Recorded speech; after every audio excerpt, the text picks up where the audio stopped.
সে বলে ফেলেছে, সেটা তার কি তার আমরা তার এটা কিছু বলতে পারি না।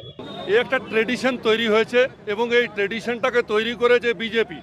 এই বিজেপি এমন একটা পার্টি যারা ভাতের কথা বলে না, তারা রোজগারের কথা বলে না, তারা শিক্ষার কথা বলে না, তারা কোনো কর্মসংস্থানের কথা বলে না, সবসময় মুসলিমকে পাকিস্তানি আর শিখকে খালিস্তানি বলে ঝগড়া লাগাবার চেষ্টা করে।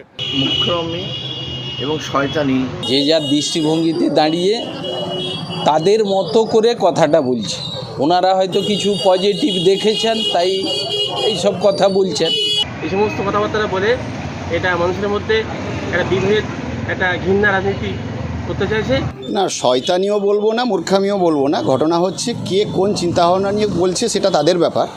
আমাদের আমজনতাকে বুঝতে হবে এবং আমরা যদি আমিত্ব থেকে বেরিয়ে সার্বিক চিন্তা করতে পারি তাহলে ব্যাপারটা সবার কাছে পরিষ্কার হয়ে যাবে, কে ভালো বলছে না খারাপ বলছে বা কে কোন চিন্তা